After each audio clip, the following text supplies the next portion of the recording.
Salut à toi citoyen, c'est Steven, bienvenue sur la chaîne du Citoyen Prévoyant. Aujourd'hui je suis avec Bernard et je vais te parler de la bibliothèque du survivaliste. Donc lui il s'est fait une petite bibliothèque, on va voir ce que lui il a pris dans sa bibliothèque, on va partager ça avec vous, ça va peut-être vous inspirer. Tous les liens des livres qui sont ici, je vais vous les mettre dans le descriptif de la vidéo pour que vous puissiez le trouver par exemple sur Amazon. Donc c'est parti. Bonjour, donc voilà, aujourd'hui on va parler un peu livre, savoir, connaissance, donc c'est la chose la plus importante puisqu'on ne peut pas nous l'enlever. Donc les livres, c'est évidemment une base de travail très importante. Alors, qu'est-ce que j'ai en livre? Donc c'est juste un exemple, j'ai pas que ça comme livre, mais j'ai travaillé sur certains savoirs en particulier. Donc là aujourd'hui on va parler des plantes avant tout, parce que les plantes ça permet de nous nourrir, de nous soigner, donc ce sont des usages quotidiens dont on pourrait éventuellement avoir besoin en cas de rupture de la normalité profonde. Alors, donc là on est essentiellement sur les plantes et les plantes médicinales, donc là c'est le livre des simples, les vertus des plantes médicinales. Donc ça c'est juste un livre sur les plantes médicinales, mais c'est une belle édition avec des enluminures un peu comme avant et tout. Donc voilà, vous voyez, tenez, l'ail des ours, dont on parle régulièrement. Voilà, donc vous avez une belle photo, un descriptif de la plante, tout ça. C'est un beau livre. Voilà, c'est un beau livre. C'est juste parce que j'aime bien les belles éditions, c'est quand même un peu plus fun. D'accord. Voilà. On va avoir l'herbier des paysans, des guérisseurs, des sorciers, secrets et plantes magiques. Bon, en fait, c'est quoi? C'est juste un petit herbier où vous avez les jardins paysans comme on faisait dans le temps, avec les différents animaux qui peuvent venir, ce genre de choses. Et donc les plantes, le venin, tout ça, tout ce qui va concerner les plantes en général, les plantes avec certaines plantes qui sont un peu oubliées ou pour lesquelles on avait des usages courants avant et plus aujourd'hui parce que la médication d'aujourd'hui fait qu'on n'a plus forcément besoin de ça. Donc ça, c'est des plantes qu'on va trouver dans la nature, c'est ça? Tout à fait, ce sont des plantes qu'on va trouver à peu près n'importe où en France et en Europe. On va dire en Europe. D'accord. Ensuite, on a donc les jardins médiévaux en France. Donc c'est pourquoi je l'ai acheté celui-là. Ça va rien nous apprendre sur le savoir concret des plantes, les vertus. Ça va juste nous donner des exemples de jardins médiévaux, donc comme on faisait dans le temps, et les associations et les idées d'aménagement des plantes, comme on faisait avant en fait. Parce qu'on mélangeait les plantes d'une certaine manière pour qu'elles puissent ne pas se nuire et, les unes par rapport aux autres. Comme la capucine qu'on utilise pour protéger le plant de tomate. Par exemple. J'ai retenu ça. Par exemple, voilà. Non mais c'est le très bon exemple. Nicolas. C'est le très bon exemple. Donc ça c'est surtout pour avoir des idées. D'accord. Ensuite, celui-ci, ça s'appelle la cuisine gauloise continue. Donc ça c'est plus la cuisine ancestrale, donc sur la cuisine que faisaient les Gaulois dans le temps. C'est excellent, de très bonnes recettes, simples, naturelles. Donc voilà, je vous le conseille si vous voulez faire des bons petits plats avec des choses qu'on a un peu oubliées, c'est plutôt pas mal. Ensuite, alors là, on commence à taper dans du lourd. Donc là, c'est Petit Larousse, des plantes qui guérissent, 500 plantes et leurs remèdes. Donc là, c'est vraiment axé uniquement sur les plantes médicinales. Et ça, c'est vraiment une Bible. Hein. Donc là, on est sur le chèvrefeuille, ici. Origine, description, nom... C'est pour faire des tisanes, ça, non? Oui, par exemple. Des tisanes, des remèdes, par exemple, les propriétés thérapeutiques. Donc l'écorce a une propriété diurétique, pectorale et tonique, en infusion, machin, ça nous dit exactement comment l'utiliser, quelle quantité. Ça, c'est plutôt pas mal. Le nom, c'est les plantes qui guérissent. Oui, le Petit Larousse des plantes qui guérissent. Ok. Voilà. Alors ensuite, toujours pour rester dans les plantes médicinales, moi j'aime beaucoup ce livre, c'est ma seconde Bible un peu.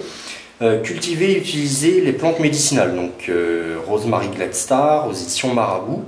Donc là, c'est vraiment sur la culture, l'association des plantes médicinales et la préparation des remèdes grâce aux plantes médicinales. Donc là, c'est très intéressant. Vous allez faire des onguents, des baumes, des sirops, des cataplasmes. C'est vraiment de la médecine traditionnel, vous voyez, cataplasme C'est de lorsqu'on n'a plus basilic. accès aux médicaments surtout. Voilà, mais c'est de la Ou si on veut phytothérapie. se soigner naturellement. Ouais, voilà, c'est de la phytothérapie, mais ça pourrait remplacer dans un cas où vous n'auriez plus accès aux médicaments et vous n'auriez plus de stock de médicaments, ça peut remplacer quasiment l'intégralité des médicaments aujourd'hui présents sur le marché. En même temps, ça peut vous permettre de savoir quelle plante aromatique planter dans votre jardin pour pouvoir Voilà. constituer vos petits médicaments futurs. C'est ça. Ensuite, donc dans le domaine des plantes, moi j'ai ça. Donc j'ai eu, c'était en achetant le Chasseur Français que je l'ai eu. Voilà. C'est quoi un magazine? Ouais, le Chasseur Français, c'est un magazine de chasse. Ouais. D'accord. C'est pour ceux qui chassent, quoi. Je m'en doutais avec le nom. Donc moi, je prends le Chasseur Français tout le temps. Et j'ai eu ça, 100 champignons de nos forêts, guide pratique aux éditions ESI. Donc vous voyez, l'avantage, c'est qu'au niveau du format, c'est plutôt pas très grand, ça se glisse dans une poche facilement. Et là, vous avez donc Ça évite le de champignon. s'empoisonner quand on va dans la forêt. Voilà, c'est ça. Champignon avec le dessin, enfin la photo du champignon, le nom latin, la famille, machin, enfin vous avez tout le descriptif. Risque et confusion aussi, valeur culinaire, période de cueillette, vous avez absolument tout. Donc ça, c'est plutôt pas mal. Je vous invite vraiment à avoir ce genre de bouquin, c'est très pratique. Ensuite, toujours dans le domaine des plantes, ça, c'est un autre savoir. Donc c'est pas de la médication, c'est teindre avec les plantes. C'est juste pour le fun, savoir faire Des teintures des naturelles. teintures tinctoriales, ouais, naturelles, leur utilisation, comment obtenir des couleurs vraiment naturelles. Ça peut servir par exemple pour les vêtements. Ok. Ensuite, donc là, sur les traces des animaux.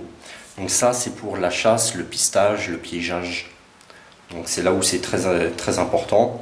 Donc 60 espèces donc, de la mer, de la forêt, de la montagne et des champs. Donc là, ça va vous montrer, par exemple...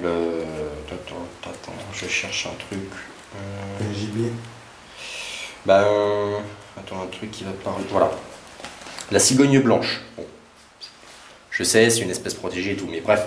Vous avez la trace des pattes, tout ça, la description, la répartition, l'habitat, le comportement, la photo de l'animal, traces et signes distinctifs. Voilà. Donc vous avez tout ça, ce qui va vous permettre de savoir à quel animal vous avez affaire. Si on peut le chasser ou pas. Voilà, si on peut le chasser, si on peut le manger, qu'est-ce que c'est, quelle taille ça va avoir, et puis ça peut vous donner des idées de cuisine. C'est jamais avec des plantes que vous trouvez dans le coin. Et enfin, donc on a les deux Vidal, donc Vidal de l'automédication. Donc pour apprendre à se soigner basiquement soi-même.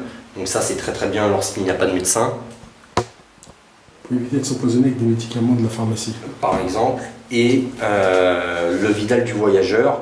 Donc là c'est quand vous partez en voyage pour avoir l'essentiel de manière vraiment simple, rapide, légère et pratique. Voilà. Donc ça ce sont ces deux livres-là, Vidal de l'automédication et Vidal du voyageur.